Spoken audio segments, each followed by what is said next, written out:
இந்த உலகத்தில் வாழ்ற சாதாரண ஒரு ஆர்டினரி ஹியூமன் பீயிங். நாம தினமும் வாழ்ற வாழ்க்கை வேலை, வலி, ஆசை, கோபம், கனவண்டு எவ்வளவோ இமோஷன்ஸோட வாழ்றோம். நமக்கு மேல ஏதோ ஒரு சக்தி நம்மளை உருவாக்கின ஒரு ஆக்கள் கடவுள்கள் என்று நாம அழைக்கிறோம். அவியல் இந்த கடவுள்கள் நம்மளை அழிக்கிறதுக்கு முடிவு பண்ண அப்படி இருக்கு. ஒவ்வொரு 1000 ஆண்டுகளுக்கும் ஒரு முறை அவர்கள் எல்லாம் ஒண்ணு கூடுறாங்க. அதாவது கடவுள்கள் வானுலகத்துல ஒண்ணு கூடி ஹியூமன்ஸ் அதாவது மனிதர்களை தொடர்ந்து வாழ விடலாமா இல்ல அழிக்கலாமா. இந்த முறை அவர்கள் யோசிக்கவே இல்லை. மனிதர்கள் பலவீனமானவர்கள், அகங்காரம் அதிகம், இந்த உலகத்தை அழித்து நாசம் பண்றாங்க என்றது மட்டும்தான் அவங்களுக்கு ஓடிக்கிட்டு இருக்கு. அதனால மனிதர்கள் அழிக்கலான்னு முடிவெடுக்கிறாங்க. அந்த நொடியில ஒரு பெண் முன்னுக்கு வாரா. எல்லா கடவுள்களுக்கும் முன்னால அவ சொல்றா, எங்களுக்கு ஒரு வாய்ப்பு கொடுங்க. கடவுள்கள் எல்லாரும் சிரிக்கிறாங்க. ஏளனமா, வாய்ப்பா? அவள் சொன்ன வார்த்தை ஒன்னே ஒண்ணு, ரக்னராக். ரக்னராக்னா சிம்பிளா சொன்னா 13 கடவுள்கள் வர்சஸ் 13 மனிதர்கள். ஒவ்வொரு போரும் ஹியூமன்ஸோட சுவைவலை டிசைட் பண்ண போது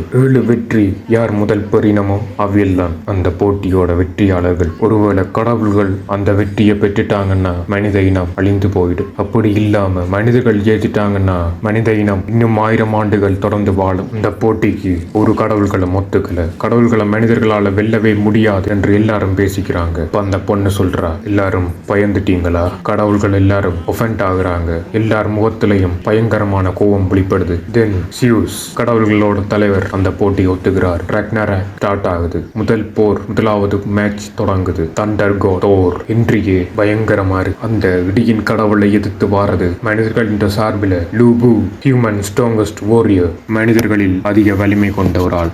இந்த போர் கடவுள் வர்சஸ் மனிதன் இல்லை, வலிமை வர்சஸ் வலிமை. ஒவ்வொரு தாக்குதலும் பூமியை கிழிக்குது. லூபு சிரிக்கிறான், இதுதான் நான் எதிர்பார்த்த சண்டை. ஆனா தோர் முழு சக்தியை எடுக்கிறான். ஒரே அடியில தன்னோட கேமரால, தன்னோட சுத்தியலால லூபு வீழ்த்தப்படுறான். முதல் வெற்றி கடவுள்களுக்கு போச்சுருது. அந்த நொடியில தான் நான் உணர்றேன், நாம பலவீனமா இல்ல, ஆனா விலை கொடுக்கிறோம். இரண்டாவது போட்டி ஸ்டார்ட் ஆகுது. கடவுள்கள் இந்த தலைவன் சியூஸே அந்த போட்டியில இறங்குறாப்புல. ஆள் சிரிச்சுக்கிட்டே சொல்லுது, யாரு என்ன தாக்க வரப்போறா? எனக்கு எதிரா யாரு வரப்போறா? மனிதர் பக்கம் இருந்து ஒரே ஒருத்தன் வாரா. அவன்கிட்ட ஆயுதம் இல்ல, கவசம் இல்ல, எந்த ஒரு ப்ரிப்பரேஷனும் இல்ல. அங்க நிக்கிறது ஆதாம். ஆமாங்க, நம்ம மனித இனத்தோட தந்தைன்னு சொல்லப்படுற ஆதாம் சியூஸை எதிர்த்து அந்த போட்டியில இறங்குறாப்புல. சியூஸ் ஆதாம பார்த்து கேட்கிறா, நீங்க சண்டை போடுற? அதுக்கு ஆதாம், ஒரு தந்தை தன் பிள்ளைகளை காப்பாற்ற காரணம் சொல்ல வேண்டுமா என்ற ஒரு பதில சொல்றாப்புல. அந்த சண்டை வெறும் டெந்த காட்டவோ உடல் வலிமையை காட்டுறதுக்காக இல்ல, மன உறுதி வில் பவர் காட்டுறதுக்காக. சியூஸ் ஆதாம தாக்குறான். பட் ஆதாம் தப்பிச்சுக்கிட்டே இருக்காப்புல.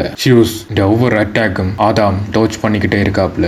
அங்கதான் ஆதாமோட பவரை ரிவீல் பண்றாங்க. தன்னோட எதிரியோட அட்டாக்க காப்பி பண்ணி திருப்ப அட்டாக் பண்றதுதான் நம்ம ஆதாமோட பவர். அதை தெரிஞ்சுக்கிட்ட சியூஸ் தன்னோட ஸ்பீடையும் டெந்தையும் இன்னும் கூட்டுறாப்புல. அது அந்த மனித உடம்பு, ஆதாமோட உடம்பு தாங்க இல்லாம உடம்பு சோறுது. கண்கள்ல இருந்து ரத்தம் வழிந்து கொண்டிருக்கு. ரத்தம் வருது. ஆனா அவன் நின்றான். கடவுளுக்கு முன்னால தான் நீல் டவுன் பண்ணக்கூடாது, விழக்கூடாது. ஏனெனில் ஒரு தந்தை தன் பிள்ளைகளுக்காக எப்பொழுதும் விழ மாட்டான். ஆதாம் நின்றபடியே சாகுறான், இறந்து போறான். அந்த சைலன்ஸ்ல எல்லாரும் அழுகிறாங்க, வேதனைப்படுறாங்க. சியூஸ் கூட அமைதியா அங்கிருந்து விலகுறாரு. மனிதர்கள் பலவீனமானவர்கள் அல்ல, ஆனா வெற்றி இந்த முறையும் கடவுள்களுக்கு தான். மூன்றாவது போர். கடலின் கடவுள் பொசைடன், அவனுக்குள்ள ஒரே ஒரு எண்ணம் மட்டும்தான், மனிதர்கள் என்னை எதிர்க்க தகுதி இல்லாதவர்கள் என்றது மட்டும்தான் அவனுக்குள்ள ஓடிக்கு. அவனுக்கு எதிரா கோஜிரோ சசகி, வரலாற்றுல எப்பவுமே தோற்ற ஒரு ஆள். ஆனா அவன் ஒருபோதும் கட்டளை நிறுத்தாதவன். பொசைடன் அவனை அலட்சியமாக பார்க்கிறான். அந்த அலட்சியம் தான் அவன் செய்த தவறு. கோஜிரோ ஒவ்வொரு வினாடியும் கவனிக்கிறான், கற்றுக்கொள்றான். கடைசியில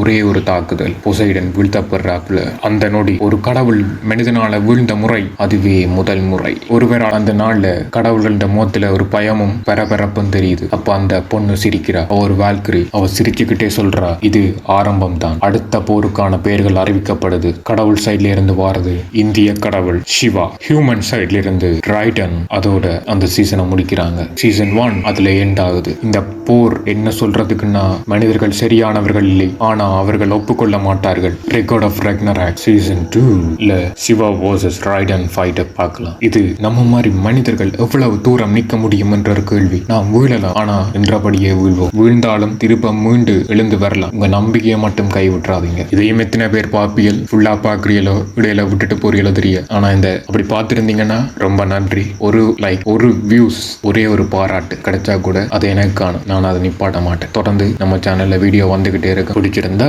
சப்ஸ்கிரைப் பண்ணி தொடர்ந்து பயணிங்க. ஏதாவது குறைகள் இருந்தா சொல்லுங்க. I am just beginner. I have to forward not Come back soon.